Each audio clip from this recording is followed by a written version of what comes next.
Penampakan ratusan susuk di tubuh seorang wanita berusia 55 tahun viral di media sosial. Susuk itu terlihat penampakannya lewat X-ray dari seorang pasien wanita dengan banyak susuk di tubuhnya. Terlihat jelas sebuah titik-titik putih berada di dalam tubuh wanita ini. Tidak ada keterangan mengapa ratusan susuk tertanam di tubuh wanita itu.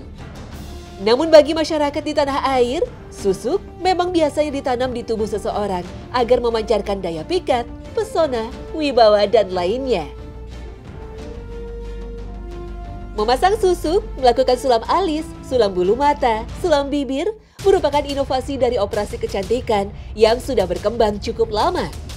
Nabi Muhammad SAW membenarkan praktek operasi pada organ tubuh selama hal itu dilakukan untuk mengembalikannya ke posisi semula setelah luka atau cacat akibat perang, atau akibat bencana alam, atau karena suatu penyakit.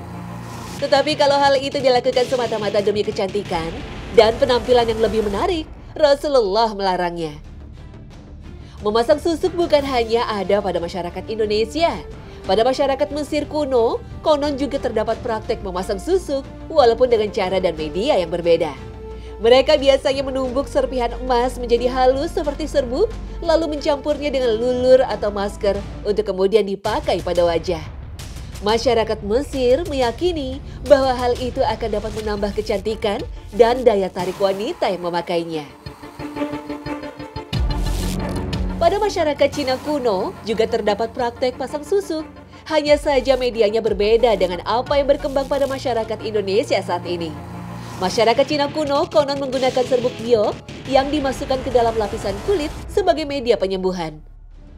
Ada juga dengan cara menghancurkan emas hingga berbentuk serbuk, kemudian menambahkannya ke dalam bubur yang hanya dikonsumsi oleh keluarga raja atau orang kaya saja. Memasang susuk dengan tujuan untuk mendatangkan kekuatan spiritual, menambah wibawa atau karisma, atau bahkan membuat orang lain tertarik, itu pada dasarnya menunjukkan bahwa yang bersangkutan tidak percaya diri. Lebih parah lagi, hal itu juga menggambarkan bahwa yang bersangkutan kurang percaya kepada Allah Subhanahu wa Ta'ala yang telah memberinya berbagai macam potensi. Bagi seorang muslim, seluruh aktivitas kehidupan harus diupayakan agar memiliki nilai ibadah.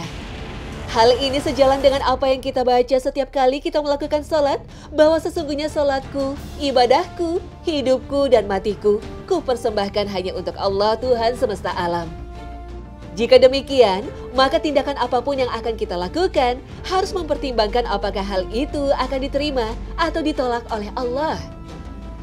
Dalam hadis yang diriwayatkan oleh Imam Bukhari dan Muslim, Rasulullah SAW bersabda, sesungguhnya Allah tidak melihat pada bentuk wajahmu, tidak pula pada bentuk tubuhmu, tetapi lebih melihat pada hatimu.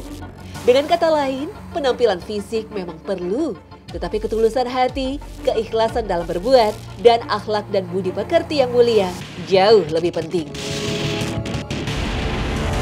Banyak ulama yang mengaitkan pasang susuk dengan operasi kecantikan. Menurut ulama-ulama yang tergabung dalam lembaga fikih negara-negara organisasi kerjasama Islam (OKI) di Mekah, Arab Saudi. Operasi kecantikan untuk mengembalikan organ tubuh yang cacat akibat penyakit atau musibah ke posisinya semula itu dapat dibenarkan. Hal ini didasarkan pada sebuah riwayat bahwa seorang sahabat bernama Arfajah bin As'ad pernah mengalami hidung patah ketika berperang pada masa jahiliyah. Ia kemudian memasang hidung palsu yang terbuat dari perak. Setelah Rasulullah SAW mengetahui hal itu, beliau menyuruhnya untuk mengganti hidung palsu peraknya dengan hidung palsu emas. Hadis riwayat Abu Daud. Memasang susuk juga sering dikaitkan dengan kesulitan pada saat orang yang memasangnya menghadapi sakratul maut. Susah meninggal yang sering dialami oleh orang-orang yang memasang susuk pada hakikatnya bukan disebabkan oleh pengaruh gaib atau kekuatan gaib susuk itu sendiri. Sebab susuk memang tidak memiliki kekuatan apa-apa, tetapi lebih disebabkan oleh lemahnya iman yang bersangkutan. Kepercayaannya kepada pengaruh dan kekuatan gaib susuk sama artinya dengan menganggap bahwa Allah tidak kuasa, bahwa Allah itu lemah. Na'udzubillah min zalik.